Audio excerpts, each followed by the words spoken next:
Supreme court of Pakistan के additional registrar Syed Hammad रजा की रहायशगाह में 4 नामालूम अफराद किचन के रास्ते दाखिल हुए और घर पर मौजूद इनके वालिद को काबू करने के बाद इनकी मुलाजमा की मदद से घर की दूसरी मंजिल पर हम्माद रजा के कमरे में जा पहुंचे।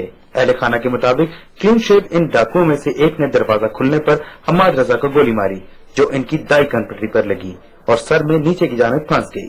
4 यंगस्टर थे, जीन्स पहनी हुई थी, क्लीन शेव थे, आके तो उन्होंने टारगेट जो है वो हम्माद को बनाया। ये डकैती नहीं है, हमने सबको बताया है। इसकी जो है investigation, it's a target killing and the government should investigate on that. It's a target killing, it's a target killing. Police का इस केस के बारे में कहना है कि बज़ाहिर ये एक डकैती की वारदात है, जिसमें मुलजमान 2 मोबाइल फोन, 10,000 रुपए नकद और कुछ जेवर भी ले गए। पुलिस का कहना है कि केस की तहकीकात अभी इब्तदाई मरहले में है और हतमी तौर पर कुछ नहीं कहा जा सकता।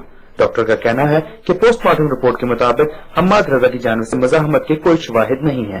4 आदमी दाखिल हुए हैं और उन्होंने उनके पेरेंट्स से, मरहूम के पेरेंट्स से कुछ नकदी, कुछ जेवर और उनके मोबाइल फोन छीने और उसके बाद मरहूम के कमरे में बच्ची जो उनकी मेड थी उसके जरिए उसका दरवाजा खुलवाया है और उस स्कफल में गोली चली है। गोली चलाई करीब से गई है, गोली सर में लगी, लेफ्ट साइड से लगी है और अंदर रही है, निकली नहीं है और उसमें कोई किसी किस्म के कशमकश के या स्ट्रगल के कोई साइन नहीं थे, कोई और जख्म वगैरह इसके अलावा में कोई नहीं मिला। हम्माद रजा के कत्ल का सुप्रीम कोर्ट ने अस्पताल नोटिस ले लिया है। सुप्रीम कोर्ट के सीनियर जज जस्टिस जावेद इकबाल ने इस्लामाबाद पुलिस की कारकर्दगी पर अदम इत्मीनान का इजहार करते हुए कहा कि इस्लामाबाद में किसी शहरी का इस तरह कत्ल हो जाना अफसोसनाक है।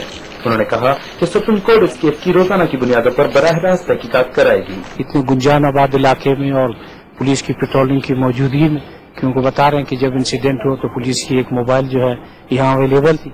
अब सवाल यह है कि उन्होंने इस लम्हे में क्या काम किया या क्या अप्रोप्रिएट स्टेप लिया, ये तो अभी तक पता नहीं है, लेकिन इसका तकरीबन जो है वो इस पे जितनी भी सुप्रीम कोर्ट सुपरवीजन कर सके कि हम करेंगे और हमने इसका 100 में तो नोटिस भी लिया है और इन्वेस्टिगेशन बराह रास्त जो है उसकी डेली रिपोर्ट वहाँ लेंगे।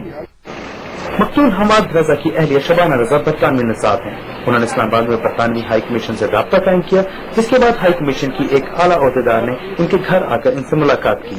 सैयद हम्माद रजा की उम्र 37 साल थी और वो डिस्ट्रिक्ट मैनेजमेंट ग्रुप से ताल्लुक रखते थे।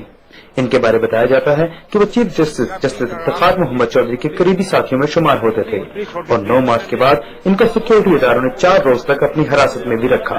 Chief justice Pakistan justice Iftikhar Mohammad Chaudhry भी हम्माद रजा के घर आए और इनकी अहलिया से इजहार ताज़ियत किया। इनके वकील एतजाज हसन ने आजादाना तहकीकात का मुतालबा किया है।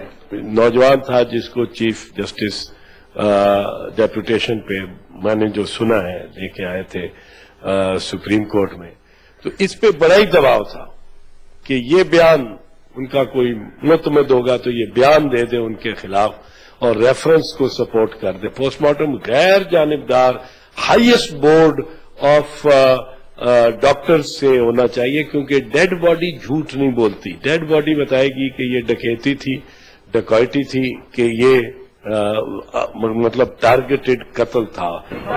Additional registrar supreme court Syed Hammad Raza के अहले खाना का कहना है कि पुलिस जानबूझकर वाकया को डकैती की वारदात साबित करना चाहती है, जबकि मजबूत शवाहिद मौजूद हैं कि ये कत्ल की वारदात है। इस्लामाबाद का सेक्टर G10 सरकारी अफसरान की रहायशगाहों का सेक्टर है। सैयद हम्माद रजा के घर में बहुत कीमती साजो सामान न था, जिसके बायस एक शख्स को इस तरह कत्ल कर दिया जाए। इस केस की तहकीकात पर अहले खाना की जानिब से अदम इत्मीनान के इजहार के बाद FIA की एक खसूसी टीम भी तहकीकात में शरीक हो गई है। कैमरामैन नासिर शहजाद के साथ आसम अली राना, जियो न्यूज।